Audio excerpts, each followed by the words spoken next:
Okay, but isn't it crazy how much health advice is out there? Oh, totally. It's like, drink this green juice, but also bacon is good for you now. Like, what are we even supposed to believe anymore? Right. It's so confusing. That's why in this deep dive, we're going straight to the source dietitians. Yeah, the people who actually live this stuff every day. Exactly. They see all the fads come and go, but they know what actually works long term. And they get it. It's not just about, eating salad all day. Right. It's got to be sustainable. Totally. It's like they understand the psychology of eating. The cravings, the emotional stuff, all of it. Which is so important because if you're miserable, you're not going to stick to it. No way. So no more crash diets then. It's more about, crowding out. Crowding out. Okay, tell me more about that. So imagine you fill your plate with mostly, really delicious, nutrient-rich foods, right? Okay, I can get on board with that.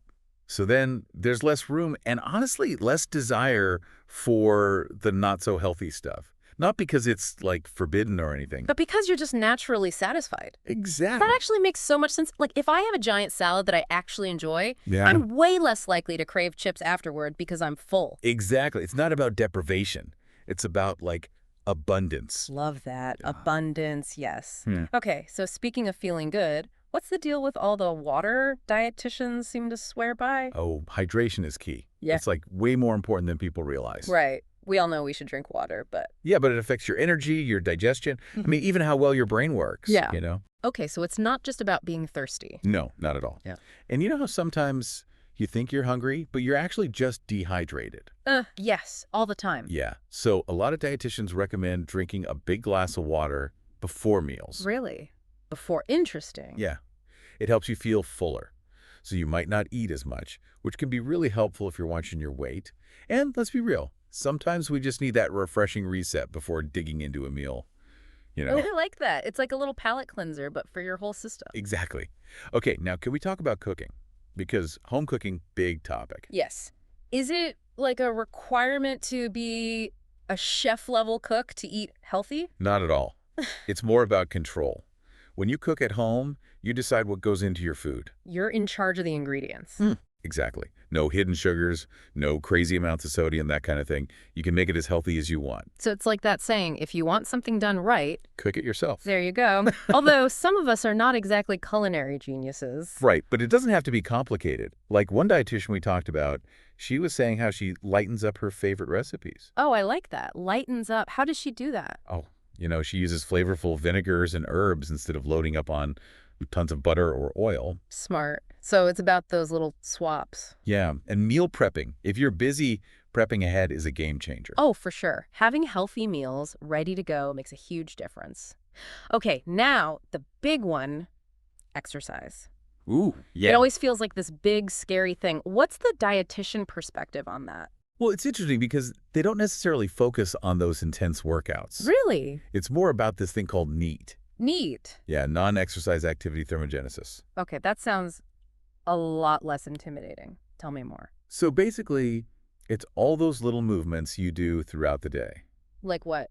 Give me some examples. Taking the stairs instead of the elevator, parking farther away from the store, even just getting up to stretch every hour. Wait, so I can actually get healthier just by being a little less efficient? Pretty much. It all adds up. That is such a refreshing way to think about it. Right. It's about finding those opportunities to move your body in ways that work for you, not against you.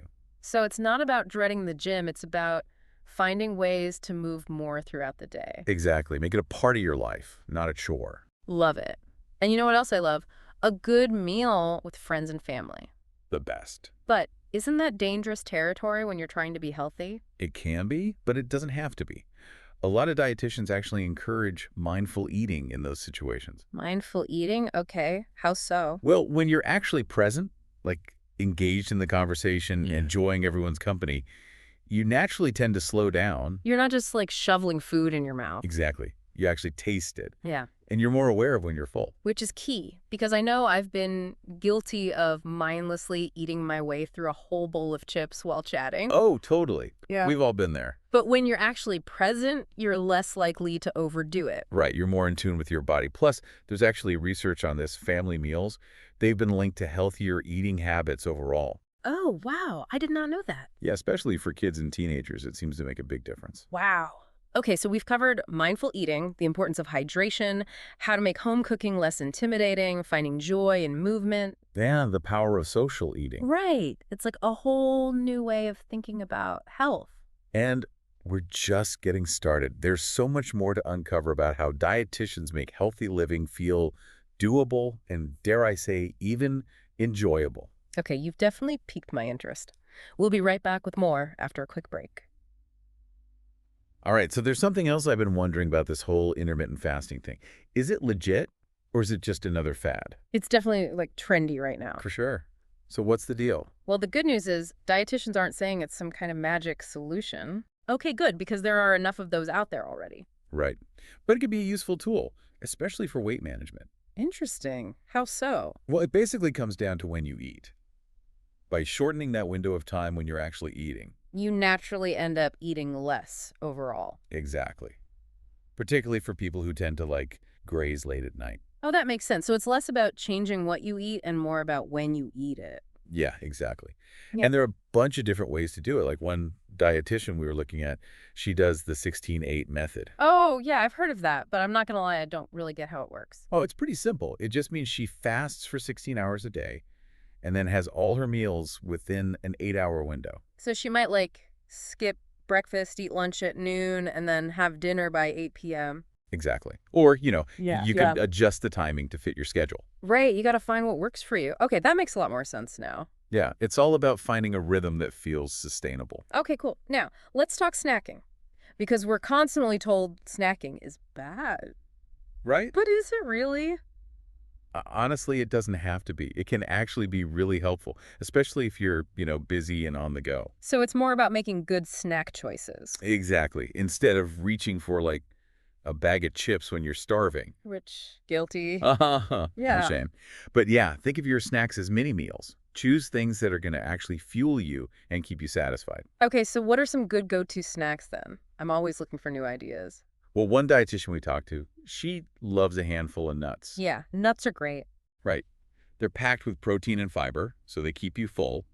And they've got those good fats, too. The only thing with nuts is, aren't they pretty high in calories? They can be, which is why portion control is important. Right. A small handful is usually plenty. Right. Oh, and another dietitian we talked about, she mentioned peanut butter on whole grain crackers. Ooh, that's a classic for a reason. It's so good. Right. It's like the perfect balance of protein, carbs, and healthy fats. Okay, I'm putting that on my shopping list. Good choice.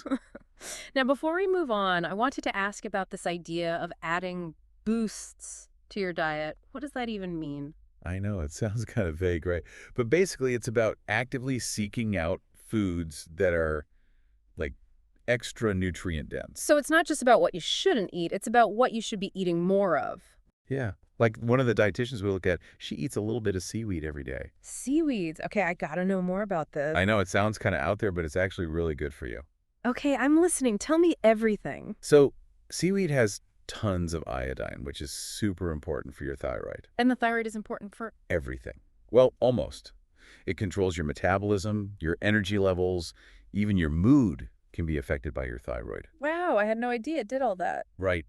It's kind of amazing how much power these little foods have. Seriously, it's eye-opening to hear about all these different approaches to health. I know. It's so inspiring. It's so interesting to hear how dietitians actually live, It's not about being restrictive, it's about... It's about balance, right? Yeah, and enjoying food, but also, like, respecting your body. Exactly. It's like finding that sweet spot where you're nourishing yourself, but not, stressing about every little bite. Totally. And what I love about these habits we've been talking about is that they're all doable, like Yeah. small changes you can actually stick to. Right. It's not about overhauling your whole life overnight. It's Yeah. about those little things you do consistently that make a difference. Exactly. So for someone listening who might be thinking, okay, this is great, but where do I even start? Yeah. What would you recommend? That's a good question. I think I'd say go back to what resonated with you the most. Like, what's one small change you could see yourself trying, like today? Yeah, what feels the most approachable? Exactly. Hmm. Maybe it's that glass of water before meals. Or maybe it's just, like, being more mindful when you're eating with friends and family. Right.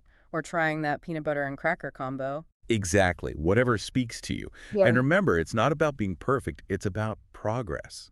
Totally. Some days are going to be better than others. That's just life. Exactly. Just keep coming back to those healthy habits that make you feel good. Yeah, it's a journey, not a race.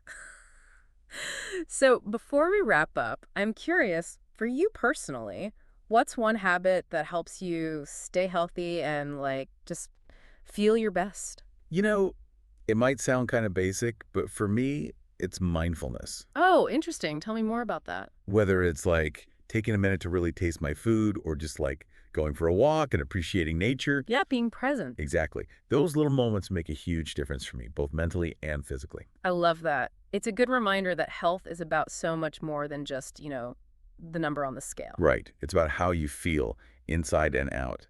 This has been such a great conversation. Thank you so much for breaking down all these healthy habits with us. Of course, it was my pleasure. And to everyone listening, remember, small changes, big impact.